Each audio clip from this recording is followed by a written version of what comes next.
मोदी सरकार ने जो डॉक्टर एस जयशंकर सर को विदेश मंत्री बनाया है, ये बहुत ही बड़ा मास्टर स्ट्रोक था, क्योंकि जयशंकर सर के आने के बाद भारत की विदेश नीति में एक नई फ्रेशनेस देखने को मिली है। क्योंकि जयशंकर सर को पता है कि किस मंच के ऊपर कौन से देश को कितना टारगेट करना है। डिप्लोमेटिक लैंग्वेज यानी कूटनीतिक भाषा में बिना किसी देश का नाम लिए किस तरह से जवाब देना है, और भारत के लिए जो देश सबसे ज्यादा इम्पोर्टेंट है उनके साथ रिश्ते कैसे मजबूत करने हैं, इन सब में जयशंकर सर पूरी तरह से एक एक्सपर्ट है। आज हम ये बात इसलिए कर रहे हैं क्योंकि इजराइल को लेकर जयशंकर सर ने पिछले कल एक स्टेटमेंट दी है, जिससे पता चलता है कि हमास और फलस्तीन के साथ इजराइल के इस युद्ध में भारत की क्या सोच है और हम किसको सपोर्ट करते हैं और किसको नहीं। रेफरेंस के लिए आपकी स्क्रीन के ऊपर न्यूज आर्टिकल का स्क्रीनशॉट है। दरअसल doctor S Jaishankar sir non alignment movement के 19th समिट को अटेंड करने के लिए युगांडा गए थे। आपकी जानकारी के लिए बता दूं कि नॉन अलाइनमेंट मूवमेंट एक तरह का एक फोरम है जिसमें दुनिया के 120 देश शामिल हैं, और ये सारे 120 देश किसी भी मेजर मिलिट्री ब्लॉक के साथ बिल्कुल नहीं है या फिर नाटो की तरह किसी भी अलायंस में नहीं है, और ये सभी देश न्यूट्रल फॉरेन पॉलिसी के अप्रोच को मानते हैं और किसी भी झमेले में पड़ने से बचते हैं। अब क्योंकि इस फोरम में 120 देश शामिल हैं, इसलिए इस इवेंट को इंटरनेशनल लेवल के ऊपर दुनिया भर के बड़े बड़े मीडिया हाउस कवर करते हैं, और वहाँ पर जयशंकर सर ने भारत को रिप्रेजेंट करते हुए इजराइल के ऊपर एक बहुत ही बड़ी स्टेटमेंट दी है। अपनी स्टेटमेंट में जयशंकर सर ने कहा है कि इस समय जो गाजा में कॉन्फ्लिक्ट चल रहा है वो हमारे माइंड में सबसे ऊपर है।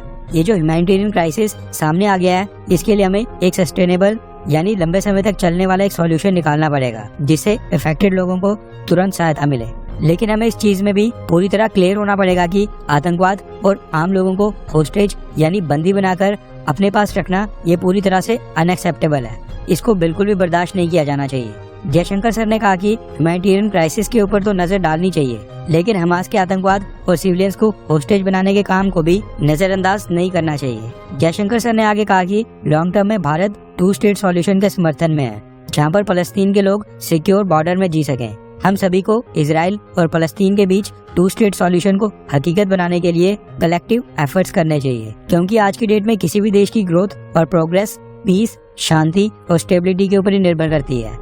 यूक्रेन का उदाहरण देते हुए जयशंकर सर ने आगे कहा कि आज की ग्लोबलाइज्ड और इंटरकनेक्टेड दुनिया में एक रीजन में कोई कॉन्फ्लिक्ट होता है, उसके परिणाम पूरी दुनिया में देखने पड़ते हैं। यूक्रेन के केस में भी फूड, फ्यूल और फर्टिलाइजर्स की सप्लाई पूरी दुनिया में इम्पैक्ट हुई थी। इनकी मार्केट पूरी तरह से प्रभावित हुई थी। यहाँ पर जयशंकर सर ने स्टेटमेंट में साफ तौर पर कहा कि हमास के आतंकवाद और जो हमास ने इजराइल के लोगों को बंदी बनाकर रखा है, उसको दुनिया को बिल्कुल भी स्वीकार नहीं करना चाहिए। एक समय था जब भारत में कांग्रेस सरकार हुआ करती थी, उस समय इजराइल के साथ रिलेशंस इतने मजबूत नहीं थे, लेकिन आज मोदी सरकार के कार्यकाल में भारत और इजराइल इतने करीब आ गए हैं कि इंटरनेशनल स्टेज के ऊपर भी भारत इजराइल के समर्थन में पूरी तरह से खड़े हो रहा है। और हमारे विदेश मंत्री डॉक्टर एस जयशंकर सर ने न सिर्फ इजराइल को सपोर्ट किया है, बल्कि मुस्लिम देशों का ख्याल रखते हुए 2 स्टेट सॉल्यूशन के ऊपर भी जोर दिया। वैसे आपको क्या लगता है कि इस साल के जनरल इलेक्शंस में जीतने के बाद क्या प्रधानमंत्री Modi ji doctor S Jaishankar sir को दोबारा से भारत का विदेश मंत्री बनाएंगे, हाँ या फिर ना?